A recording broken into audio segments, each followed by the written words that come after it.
So దయచేసి మీ కుటుంబంలో ఉన్న వాళ్ళకి అక్కడ డీలర్ వస్తారు, సచివాలయం సిబ్బంది కూడా వస్తారు. ఈ సదవకాశాన్ని చేస్తారని చెప్పేసి మనం ఎదురు చూస్తూ ఉన్నాం. ఇక్కడ అందరూ కూడా లబ్ధిదారులు కూడా వచ్చి ఉన్నారు. ఇప్పుడు ఎప్పుడా అని ఎదురు చూస్తున్నామన్న గౌరవనీయులు మంత్రివర్యులు వారిని మరి సభను ఉద్దేశించి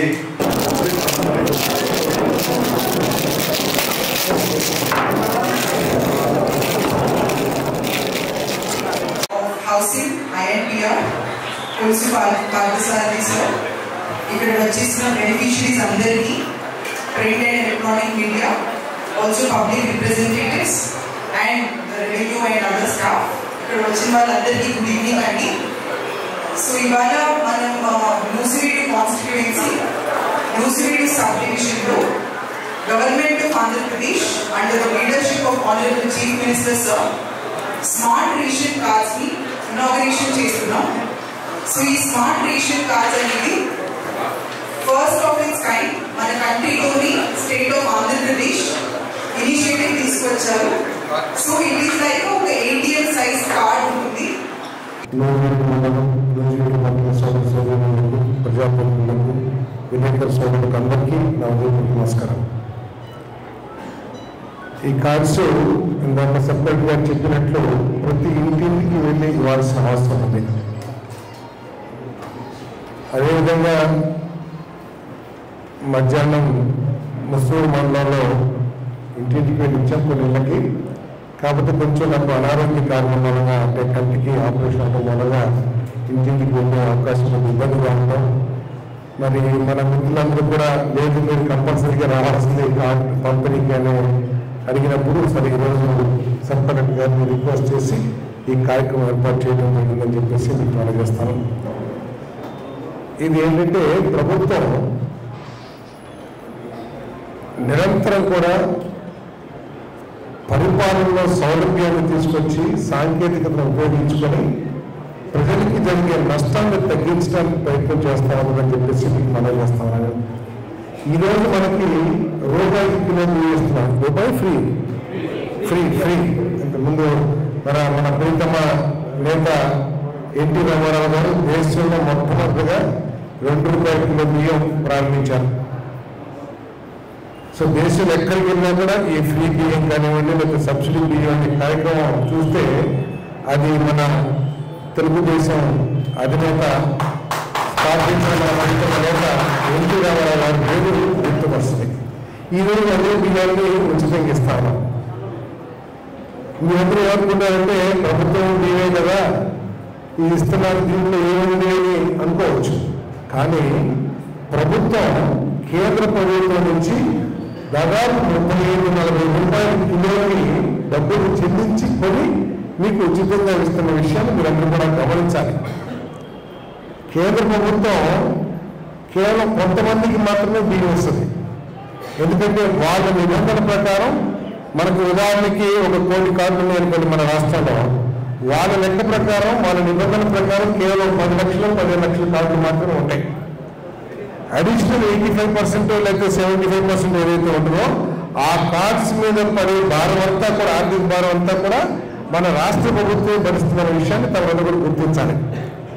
కాకపోతే మనం ఏం చేస్తున్నామంటే ఈ బియ్యం బాగోలేదు రకరకాల కారణాలతో, లేకపోతే మన కుటుంబాలు కార్డులేమో ఇక్కడ ఉంటాయి, మనమేమో ఎక్కడ ఉద్యోగ రీత్యా కానీ లేకపోతే కుటుంబ అవసరాల రీత్యా కానీ వేరే ప్రాంతంలో ఉంటాం. అప్పటికప్పుడు మీరు కార్డును మార్చుకుంటే కూడా కొద్దిగా కష్టం అవుతుంది. దూర ప్రాంతాల నుంచి ఇక్కడికి వచ్చి కార్డులో బియ్యం తీసుకుని మళ్ళీ అక్కడికి వెళ్ళి అంత పరిస్థితి ఉండదు. అప్పుడు ఏమవుతుంది, నాబోటి రాజకీయ నాయకులు దాన్ని ఏదో రూపంలో కొట్టేసేసి దాన్ని పెద్ద ఎత్తున వ్యాపారం మనం చూసాం కూడా ఇటీవల కాలంలో. సో కొన్ని వేల కోట్ల రూపాయలు ప్రభుత్వం నష్టపోతున్న విషయాన్ని మనం కూడా గుర్తించాలని చెప్పేసి ఎవరికి మనం చేస్తాను.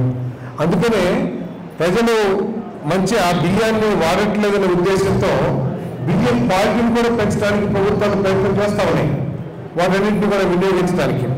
సో దాంట్లో ఒక భాగంగా ఆ దుర్వినియోగాన్ని అరికట్టాలనే ఉద్దేశంతో, 2 మీరు దేశంలో ఎక్కడికి వెళ్ళినా సరే మీ ఉద్యోగ రీత్యా కానివ్వండి, లేకపోతే కుటుంబ అవసరాల రీత్యా కానివ్వండి, రేపు ఎక్కడో శ్రీకాకుళమో లేకపోతే ఇంకెక్కడికో వెళ్ళారు, ఎక్కడ పోవడం దానికి పూర్వతే నేషన్లు ఎక్కడున్నారు మేడం, ఇది సో ఏదో అనంతపూర్కి వెళ్ళారు పనుల కోసం, అక్కడి నుంచి బియ్యం కోసం లేకపోతే నూనె కోసం పప్పు కోసం ఇక్కడ రాలేదు.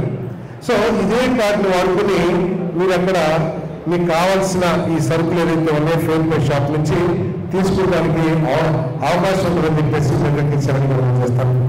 మరి అదేవిధంగా మోసాలకి మధ్య సాంకేతికత పెరిగిన కొద్ది మోసాల్లో కూడా సాంకేతికత పెరిగిపోతా ఉంది. ఏ విధంగా అయితే కరెన్సీ నోట్లు దొంగ నోట్లు ముద్రిస్తున్నారో ఆఖరికి రేషన్ కార్డులు కానివ్వండి, ఓటర్ కార్డులు కానివ్వండి అన్నీ కూడా ఈ డూప్లికేట్ కార్డులు వస్తూ ఉన్నాయి. దాని మూలంగా కూడా చాలా దుర్వినియోగం అయిపోతుందని చెప్పేసి మీకు మనం చేస్తాను. నేను వీటన్నింటినీ అరికట్టాలని ఉద్దేశిస్తాం. చక్కగా మీరు చేతిలో సర్దుకునే కార్డుని ఒక ఏటీఎం కార్డు, దీంట్లో మీరు స్కాన్ చేస్తే మీ కుటుంబ విషయాలన్నీ కూడా మీ కుటుంబ పర్టికులర్స్ అన్నీ కూడా తెలుస్తాయి. అంతేకాకుండా మీరు వాళ్ళ దగ్గర ఏదైతే ఎక్విప్మెంట్ పిఓఎస్ అంటారో పిఓఎస్ ఈ పాస్ ఆ మిషన్లో మీరు ఎప్పుడైతే దీన్ని స్వైప్ చేస్తారో మీరు తీసుకున్నది లేనిది కూడా అక్కడ తెలిసిపోతుంది. ఇప్పుడు దాకా ఏం చేసేవాళ్ళు ఈ వ్యాన్లు కానివ్వండి లేకపోతే ఫేక్ పే షాప్ మీరు వచ్చి తీసేసుకున్నట్టు రికార్డు సృష్టించేసేవాళ్ళు. సో ఈ రోజు అది సాధ్యం కాదు. ఇక్కడ నుంచి మీరు ఈ కార్డు స్వైప్ చేస్తే అయితే కదా మేడం ఓకే చేస్తారు. కార్డ్స్ యూజ్ చేసుకొని డిస్ట్రిబ్యూషన్ ఇది రైస్ తీసుకోవచ్చు, ఈ పీడిఎస్ ఫెసిలిటీస్ యూటిలైజ్ చేసుకోవచ్చు. సో దాన్ని మన స్టేట్ లో అదే ఫెసిలిటీని పోర్టబిలిటీ, సో మీరు ఎక్కడైనా సరే మీ రేషన్ ని తీసుకోవడానికి ఫెసిలిటేట్ చేస్తూ ట్రాన్స్పరెన్సీ అండ్ పోర్టబిలిటీ ఈ 2 ఫీచర్స్ తో ఇంతకు ముందులా కాకుండా ఒక స్మార్ట్ టెక్నాలజీ ఎనేబుల్డ్ బాగున్నారా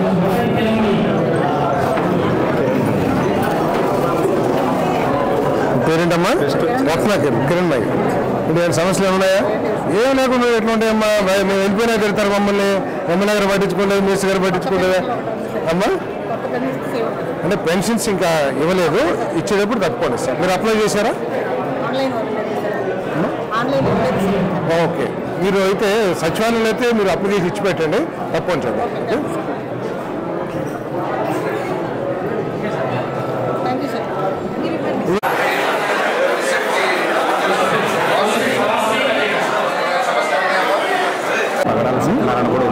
నమ్మండి చైర్మన్ గారు లేదా షాప్కి వెళ్ళాం, ఎక్కడ షాప్ కొనుక్కోలేదు.